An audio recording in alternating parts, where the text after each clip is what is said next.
एक व्यक्ति के जिंदगी में बहुत परेशानी आती रहती थी। एक दिन वो अपने जिंदगी से बहुत ज़्यादा परेशान हो चुका था। वह इंसान बहुत गुस्से में था और रात के समय ईश्वर से कहने लगा, आपने आज मेरा पूरा दिन खराब कर दिया। आपने क्यों मेरे साथ ऐसा किया? तो ईश्वर ने पूछा, क्यों, ऐसा क्या हुआ तुम्हारे साथ? तो वह व्यक्ति बोला, मुझे सुबह जल्दी उठना था, लेकिन मेरा अलार्म नहीं बजा और मुझे उठने में देर हो गई। एक तो पहले ही मुझे देर हो गई थी और जैसे ही मैंने अपना स्कूटर स्टार्ट किया तो मेरा स्कूटर ही खराब हो गया। बहुत मुश्किल से मुझे एक रिक्शा मिली और देर होने की वजह से मैं अपने ऑफिस में अपना टिफ़िन ले जाना भी भूल गया और जब ऑफिस पहुंचा तो वहां कैंटीन भी बंद थी। बड़ी मुश्किल से मुझे कहीं से एक सैंडविच मिला और पूरा दिन मुझे वही खाकर रहना पड़ा, लेकिन वो सैंडविच भी खराब था। मुझे कहीं से फ़ोन पर एक बहुत अच्छा ऑफ़र आया, लेकिन उसी समय मेरा फ़ोन ख़राब हो गया। फिर मैंने सोचा कि घर जाकर एसी चलाकर सो जाऊंगा, लेकिन मैं जैसे ही घर पहुंचा तो लाइट गई हुई थी। मुझे समझ नहीं आता कि यह सारी तकलीफ़ें आप मुझे ही क्यों देते हैं? आपको कोई और नहीं मिलता क्या? तो ईश्वर ने उससे कहा, तुम मेरी बात ध्यान से सुनो। आज सारा दिन तुझ पर मुश्किलें और आफतें आनी थी, परेशानियां आनी थी, इसलिए मैंने देवदूत को भेजकर तुम्हारा अलार्म बजने ही नहीं दिया। और आज तुम्हारा स्कूटर से एक्सीडेंट होने वाला था, इसलिए तेरा स्कूटर बिगाड़ दिया। और जिस कैंटीन की तुम बात कर रहे हो उसका खाना खराब हो चुका था, जो तुम्हारे शरीर को भयानक नुकसान पहुंचा सकता था। और जिस इंसान से तुम फ़ोन पर बात कर रहे थे वह इंसान एक नंबर का घोटालेबाज था।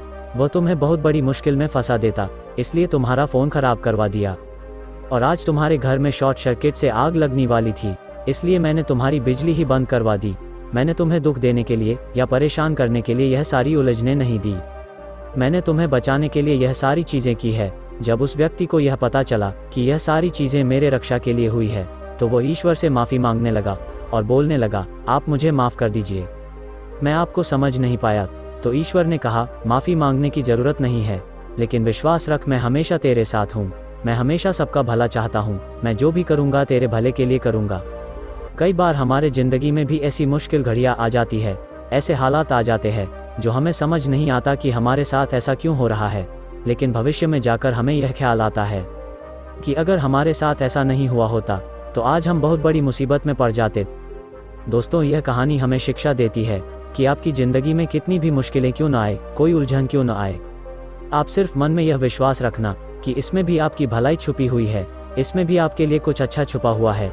मुश्किलें आए तो घबराना मत, मन में यह विश्वास रखना कि वो ईश्वर हमारी रक्षा कर रहा है। जितनी कठिन यह रातें होगी उतना मजबूत तुम्हारा आने वाला सवेरा होगा। जिंदगी में कभी निराश मत होना, क्या पता कल वो दिन आए जिसका तुम्हें बेसब्री से इंतजार था। सफ़र में मुश्किलें आए तो हिम्मत और बढ़ती है, अगर कोई रास्ता रोके तो ज़रूरत और बढ़ती है। तो जब भी आपकी ज़िंदगी में मुश्किलें आए तो मन में यह पक्का भरोसा रखना कि ईश्वर हमेशा तुम्हारे साथ खड़े हैं और हमेशा तुम्हारा भला करेंगे।